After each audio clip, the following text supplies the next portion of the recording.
আসসালামু আলাইকুম বন্ধুরা, আশা করি সবাই ভালো আছেন আর আমরা আল্লাহর অসীম রহমতে খুব ভালো আছি। তো আজ আমি পায়রা টুনি মাছের রেসিপি বানিয়েছি একদম দীঘা স্টাইলের। তো বন্ধুরা, এই রেসিপিটা যদি দেখতে চাও তাহলে স্কিপ করে দেখবেন না, ফুল ভিডিও দেখার জন্য অনুরোধ রইল। আর সবার প্রথমে লাইক দিয়ে কন্টিনিউ করার চেষ্টা করবেন।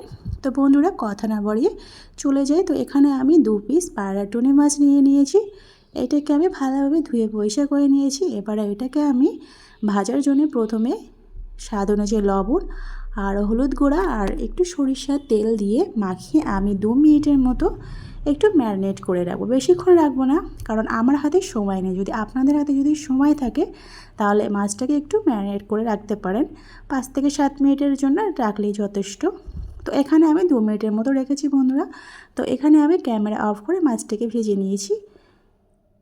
দেখতে পাচ্ছেন মাছটা ভাজা করা হয়ে গেছে। একদম আমি খুব বেশি ফ্রাই করেছি, আপনারা চাইলে কমও ফ্রাই করতে পারেন। তো এখানে যে মাছ ভাজার এক্সট্রা তেল ছিল সেই তেলটা দিয়ে দিলাম আর কিছুটা পরিমাণ সরিষার তেল অ্যাড করলাম।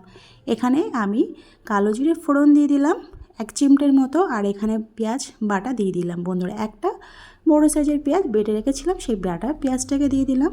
আর এখানে একটা টমেটো বাটা দিয়ে দিলাম। দেওয়ার পরে পেঁয়াজটাকে আর টমেটোটাকে ভালোভাবে ভেজে নেব, যাতে করে টমেটোটা যে এক্সট্রা পানি থাকবে সেই এক্সট্রা পানিটাও শুকিয়ে যাবে আর কাঁচা গন্ধটাও আর থাকবে না। এখানে আমি আদা রসুন বাটা দিয়ে দিলাম 1 চামচের মতো, সেটাকেও আমি একটু ভাজা করে নেব যাতে করে কাঁচা গন্ধ না থাকে। এখানে জিরে বাটা দিয়ে দিলাম বন্ধুরা, শুধু জিরে বাটা দিয়েছি। এখানে অল্প পরিমাণে পানি দিয়ে আমি একটু মশলাটাকে কষিয়ে নেব। তো বন্ধুরা, যে যেখান থেকে পারছেন আমার ভিডিও দেখছেন দেশ বা বিদেশে বাইরে, তাদেরকে অসংখ্য ধন্যবাদ আমার এই রেসিপি দেখার জন্য। তো এখানে আমি হলুদ দিয়ে দিলাম 1 চামচের মতো আর একটু লঙ্কা গুঁড়ো দিয়ে দিলাম। ঝালটা আপনারা কম বেশি বাড়িয়ে নিতে পারেন। তো এবারে মশলাটাকে খুব ভালোভাবে কষিয়ে নিতে হবে যতক্ষণ না তেল ছাড়ছে। এভাবে অল্প অল্প পানি দিয়ে আমি কষিয়ে নেব। আর এখানে আমি সর্ষে, আমি বাজার থেকে যে রেডিমেড সর্ষে, সেই সর্ষেটাকে আমি মানে ভালোভাবে পেস্ট করে নিয়েছি পানিতে গুলে। তো সেটাকে আমি দিয়ে দিলাম।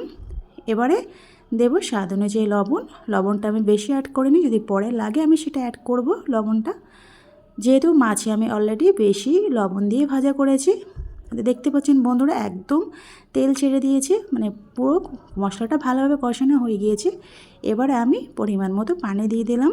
যতটা ঝোল লাগবে তার থেকে একটু পরিমাণ পানি অ্যাড করলাম বেশি। এবারে দিয়ে দেবো উপর থেকে আমি 5টা কাঁচা লঙ্কা চিড়ে দিয়ে দিলাম। আর এই কাঁচা লঙ্কাটা দেওয়ার জন্যে মাছের কিন্তু স্বাদটা আরও বেশি ভালো হয়। একটু কাঁচা লঙ্কাটা বেশি দেওয়ার আপনারা চেষ্টা করবেন। এখানে এবারে মাছগুলো আমি দিয়ে দিলাম। দেওয়ার পরে 1 পিঠ আমি রেখে দিলাম 5 মিনিটের জন্য, আবার 1 পিঠ 5 মিনিট, এরকম করে 10 মিনিট মতো মাছটাকে আমি ভালোভাবে ফুটিয়ে নেব।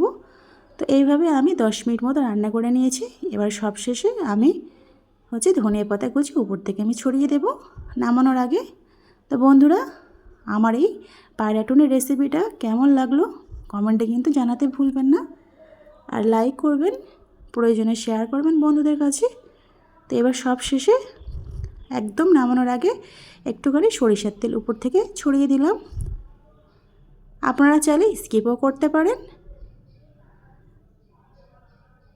তো বন্ধুরা, সুস্থ থাকবেন, ভালো থাকবেন। তো আজ এই পর্যন্ত, আবার অন্য এক রেসিপি নিয়ে হাজির হব আপনাদের সামনে। তো বন্ধুরা, লাইক দিতে কিন্তু ভুলবেন না। খোদা হাফেজ।